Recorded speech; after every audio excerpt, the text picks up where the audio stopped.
একাত্তরের মার্চ মানেই একটা উত্তাল সময়।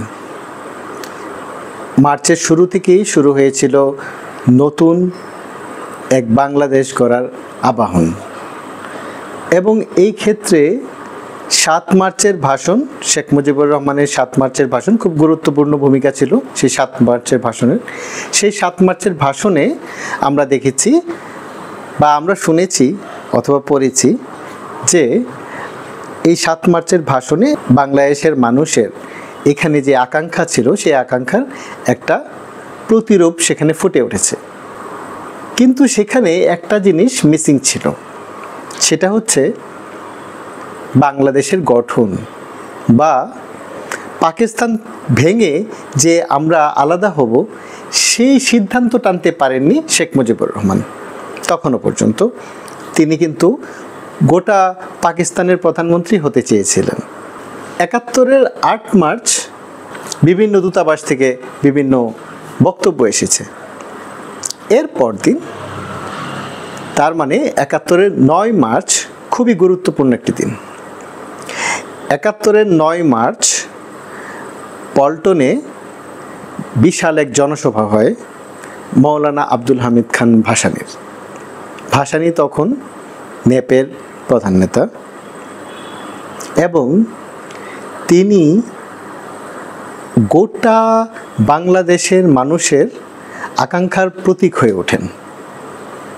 তার অনেক আগে থেকেই বয়সের ভারী নুচু একজন মানুষ, সেই মানুষটি সরাসরি ৯ মার্চ বলেছিলেন যে পাকিস্তান, এক পাকিস্তান আর থাকবে না, থাকবে না, থাকবে না।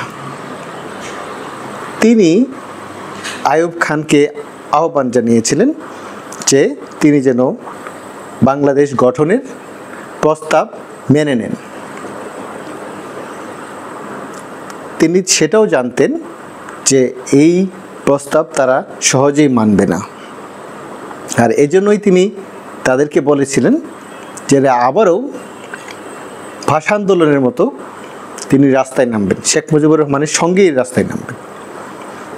তিনি শেখ মুজিবুর রহমানের তখনকার যে নেতৃত্ব, সেই নেতৃত্বকে কিন্তু খুবই গুরুত্ব দিয়ে সেই নেতৃত্বকে মেনে নিয়েছিলেন। আমাদের শেখ মুজিবুর রহমানের সমালোচনা করার সময় বা তার প্রশংসা করার সময়ও একটা কথা খুব ভালোভাবে মাথায় রাখতে হবে, তিনি একা নেতৃত্ব ছিলেন না, এবং মৌলানা আব্দুল হামিদ খান ভাসানী তার হাতেই কিন্তু গঠিত হয়েছিল আওয়ামী লীগ। এবং আরেকটা কথা খুব গুরুত্বপূর্ণ, সেটা হচ্ছে একাত্তরের আগের শেখ মুজিবুর রহমান আর ৭২ সালে যেই শেখ মুজিবুর রহমান এখানে ক্ষমতায় এসেছিলেন, সেই দুই শেখ মুজিবুর রহমানের চারিত্রিক বৈশিষ্ট্যটাও আমাদের বুঝতে হবে, সেটা কিন্তু এক ছিল না। ক্ষমতায় যাওয়ার আগে সে নিপীড়িতের জন্য, সে নিজেও নিপীড়িত, তার ভয়েসটা অন্যরকম ছিল, কিন্তু ক্ষমতায় যাওয়ার পরে তার নিপীড়ক চরিত্রটা সামনে আসে, তার ফেসিস্ট চরিত্রটা সামনে আসে। এই জন্য আমাদের এটা ভাগ করে আলোচনা করা উচিত প্রত্যেক ক্ষেত্রেই, তার সমালোচনা করার সময়, তার প্রশংসা করার ক্ষেত্রেও।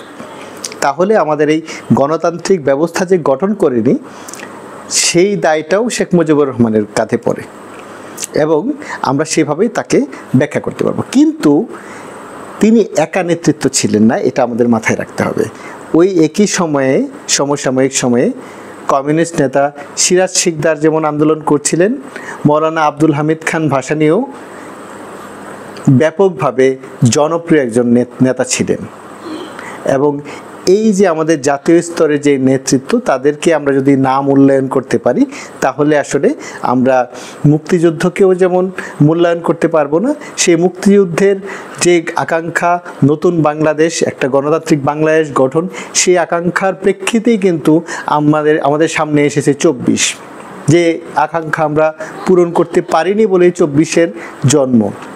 সেই ২৪-এও আমরা যে গণ অভ্যুত্থান সংগঠিত হয়েছে, অভূতপূর্ব গণ অভ্যুত্থান, সেই গণ অভ্যুত্থানের একটাই আমাদের চাওয়া ছিল, একটাই অভিপ্রায় ছিল, এই ব্যবস্থা বিলোপ করে একটা গণতান্ত্রিক ব্যবস্থা কায়েম করা। সেই অভিপ্রায়ের দিকে আমরা যতক্ষণ পর্যন্ত না এগোতে পারবো, আরেকটা অভ্যুত্থান, আরেকটা যুদ্ধ কিন্তু আমাদের সামনে হাজির হবেই। তো আজ এখানেই আমরা বিরতি নিচ্ছি। ধন্যবাদ সবাইকে।